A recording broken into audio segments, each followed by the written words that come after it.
This is Barry Zalma on Insurance. I'm an attorney who is retired from the practice of law and now spend my time as an insurance claims consultant and expert witness, an author and producer of these videos. Today I'd like to talk about one of the most important tasks performed by a claims professional, and that is to interview both the insured and or independent witnesses. To adequately perform the obligation to take a thorough and very heavy on information interview, it is necessary for the interviewer to have constant control of the situation. The professional, however, never resorts to bullying the person interviewed. The ability to remain alert and focus his or her attention, coupled with a facility for nimble thinking, enables the interviewer to keep the questions directed at the specific objectives of the interview while not in any way limiting the subject's willingness to offer up a full narrative. Some subjects will attempt, for their own purposes, to distract the interviewer from his or her mission. They may try to deflect difficult, pointed questions by falling into long narratives containing many irrelevancies. It is important that the prudent interviewer listen carefully to even these long, off-topic narratives, since they will potentially provide him or her with many new useful lines of questioning. The interviewer knows that the rambling, drawn-out, divergent narratives contain indicators that can call out for follow-up questions and inquiries into areas that the person interviewed intended to avoid. A person who attempts to distract the interviewer in this off-the-cuff manner will necessarily include within the narrative, for purposes of adding credibility, much truthful information. The interviewer recognizes that he or she is not bound by any limitations to the interview. There are no rules of legal practice or professional conduct that limits the interviewer in an insurance claim situation. The professional knows how difficult it is for any person to create on the spot a fully fleshed out line. With practiced patience and a profound attention to detail, the truth can eventually be found. If, however, the interviewer becomes distracted by the common avoidance tactics, he or she cedes control of the process to the person interviewed.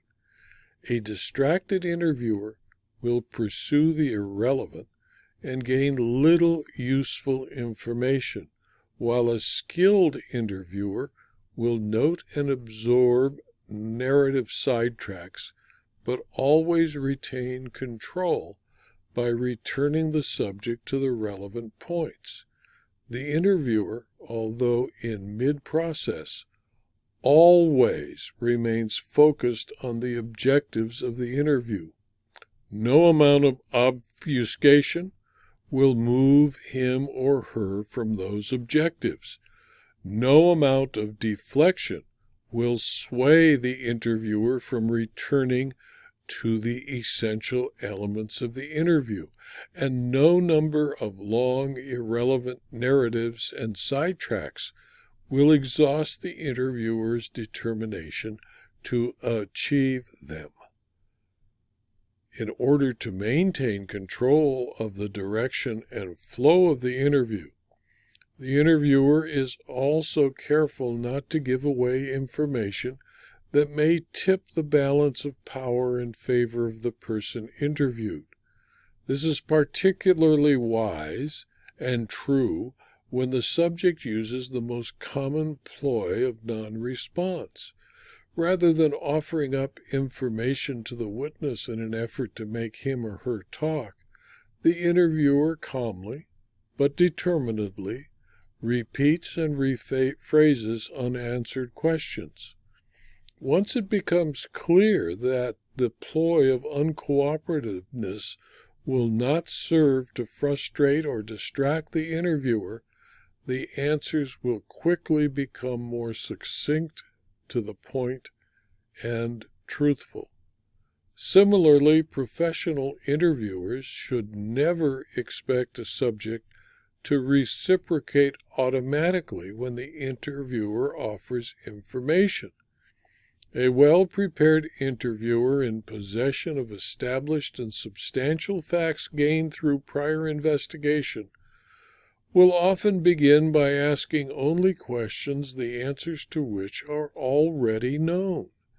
If the person interviewed answers with the same information that the interviewer knows to be true, the facts are therefore additionally corroborated by the subject, and the interviewer establishes that, at least in these instances, the subject is telling the truth. If, on the other hand, the subject's answers diverge from the facts, then prevarication is clearly established. It is not the job of an insurance claims person's interview to inform the subject of any gathered facts whatsoever. The interviewer should restrict comments about pre-interview knowledge to generalities. He or she must elicit as much information as is possible while revealing as little as possible. It is not the job of the insurance claims professional to be interviewed, but to interview. Understandably, the person interviewed will ask about the investigation. The interviewer should respond succinctly and politely, providing only as much information as courtesy requires. In fact, subjects of the interview who notice that the interviewer offers up information too easily will lose respect for him or her, and as a result will often choose to provide even less information. Any person interviewed will only give information if he or she is convinced that the interviewer is a professional and worthy of respect. This is even more the case when the person interviewed is trying to hide something. In fact, the subject is more likely to believe that the interviewer already has enough information and that lies will not work if the interviewer is polite while still being reticent about giving out information. The interviewer should at the same time avoid any show of professed ignorance. While it is true that such admissions can occasionally cause the subject to let down his or her guard, more often they cause him or her to lose respect for the interviewer. The interviewer must also allow the subject to feel that he or she is intelligent and naturally expected to be forthcoming with truthful information. In short, the interviewer must walk a fine line between appearing ignorant and appearing merely incompletely informed of the facts. Leading questions are also dangerous and therefore unwise as a tactic. A truly experienced interviewer avoids them. Such questions always reveal to the subject too much of what the interviewer knows. More importantly, leading questions that direct the subject toward expected or predetermined responses, rather than working to reveal the truth. One more point with regard to the importance of controlling an interview. A sophisticated subject may be as knowledgeable about these interview approaches and techniques as the interviewer is. A professional, therefore, is always on guard in order to identify whether such techniques are being used by the subject against the interviewer. The interviewer should also make an effort to exploit the interview subject's need to be flattered. It is human nature to want to show one's degree of intelligence or depth of expertise.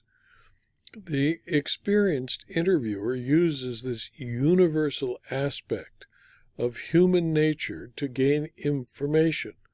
The successful interviewer demonstrates an insatiable curiosity for everything the person interviewed knows, and an uncommon interest in everything he or she says. That way the subject is flattered and becomes more cooperative in an attempt to satisfy the interviewer's curiosity.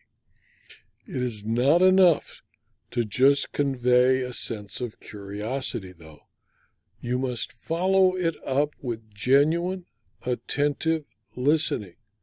Interviewers often fail when the interviewer simply does not listen to what is being said.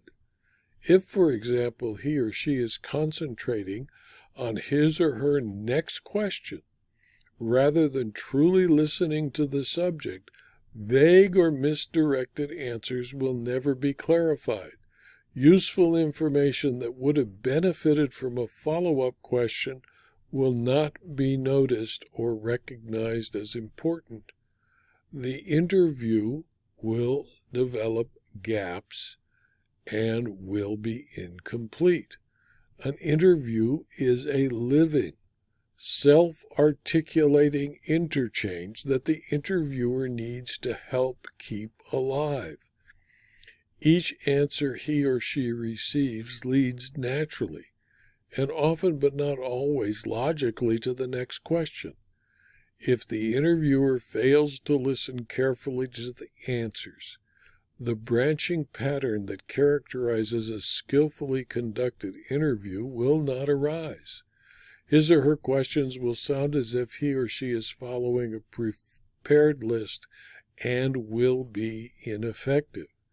The flexible interviewer strives to remember questions not fully answered and comes back to them. Questions can be repeated by changing the context or reintroducing them in a paraphrased form. In summary, the interviewer keeps control of the interview by being prepared for every eventuality, listening carefully to the answers given, taking cues from the demeanor of the person interviewed, never being distracted by irrelevancies, projecting the image of a person who is genuinely curious and interested, refusing politely but firmly to accept a non-responsive attitude, and using multiple types of questioning tactics so as not to be repetitious or annoying.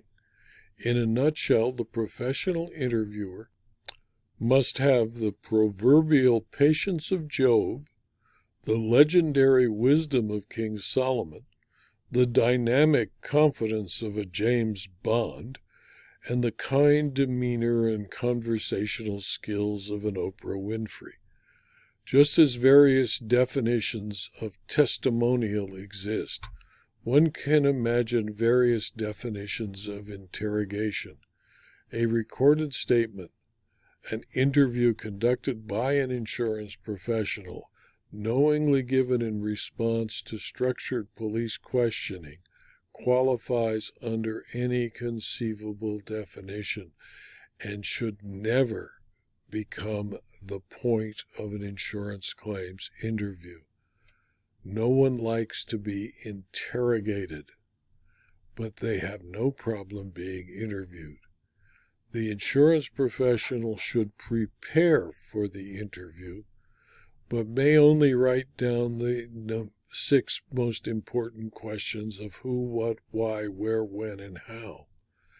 If a detailed list of questions is prepared, it should only be used once the interviewer concludes that the interview has been completed, and then the preparation and list prepared of questions to ask the subject of the interview can be reviewed to determine whether any important points were missed.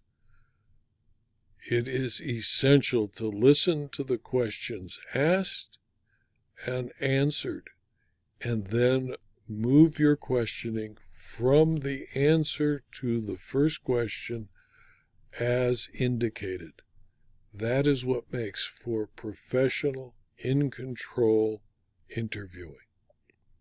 This video was adapted from my book, Zelma on Insurance Claims, Part 108, Second Edition, which is the 8th part of a 10-volume treatise, Zelma on Insurance Claims. If you found this video to be of use to you or your colleagues, please pass it on. It's free. And please follow my YouTube channel, my Rumble channel, and my blog so that you can learn about future blog postings and videos. Thank you for your attention.